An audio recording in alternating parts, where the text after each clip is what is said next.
امریکہ میں جو لوگ مسلمان ہو رہے ہیں ان کی غالب اکثریت عیسائی خاندانوں سے تعلق رکھتی ہے۔ یہودی بہت کم اسلام قبول کرتے ہیں، چنانچہ میرا تعلق بھی آبائی طور پر عیسائی مذہب سے تھا۔ حقیقت پسندی سے غور کریں تو دونوں مذاہب اسلام اور عیسائیت میں بہت مشابہتیں بھی ہیں۔ دونوں کا تعلق حضرت ابراہیم علیہ السلام سے ہے۔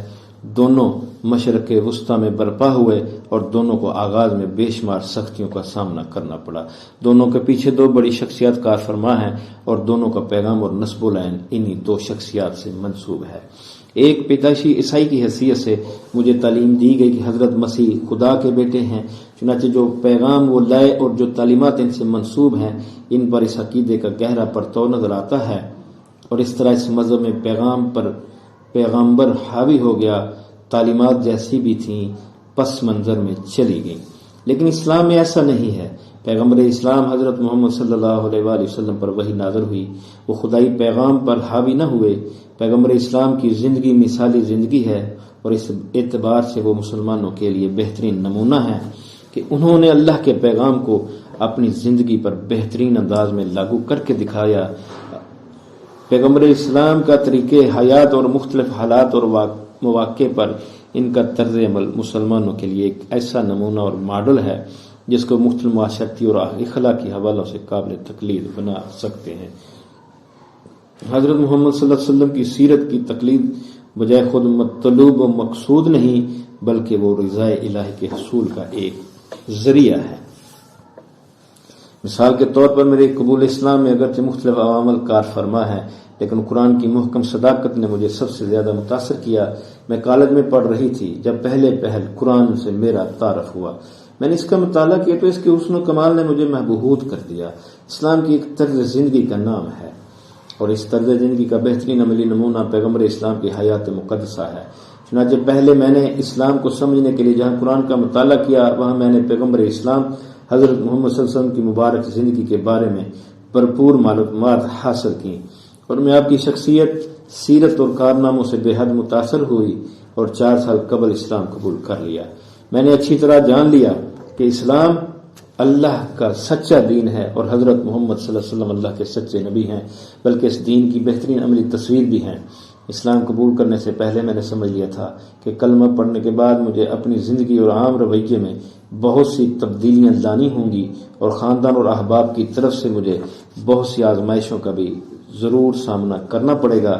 کہ پیغمبر اسلام اور ان کے ساتھیوں کو ایسے حالات میں سے گزرنا پڑا تھا، خدا کا شکر ہے مجھے پہلے ہی اس کا احساس ہو گیا تھا، اور ذہنی طور پر میں نے اپنے آپ کو اس کے لیے تیار بھی کر لیا تھا۔ امریکہ میں جو مسلمان رہتے ہیں ان کی اکثریت غیر ملکیوں پر مشتمل ہے۔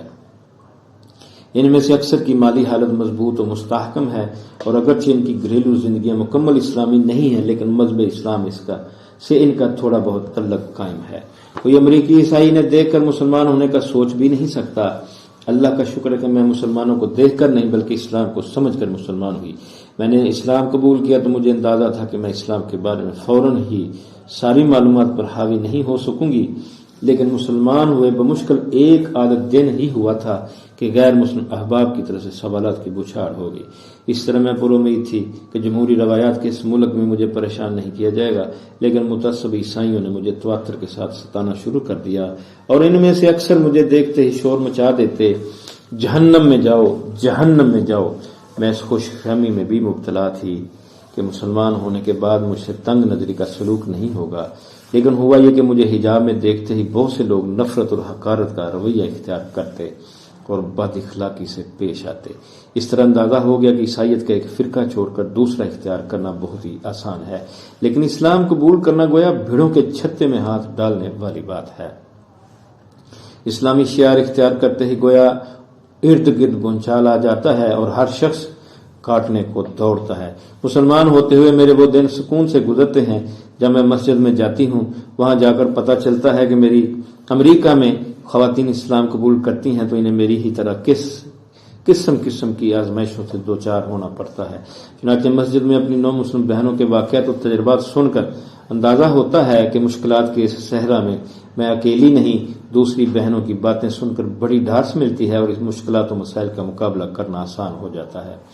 چنانچہ جیسا کہ عرض کیا، مسجد سے باہر روزمرہ کی زندگی امریکہ میں ایک مسلمان خاتون کے لیے بڑی ہی مشکل ہے۔ غیر مسلم اسلام کے بنیادی نہیں بلکہ فروعی مسائل میں بھی مین میخ نکالتے اور مذاق کا انداز اختیار کرتے ہیں۔ چنانچہ میں یہ وضاحت کرتے کرتے تھک چکی ہوں کہ میں حجاب کیوں اوڑھتی ہوں، میں شراب کیوں نہیں پیتی اور میں سور کا گوشت کیوں نہیں کھاتی۔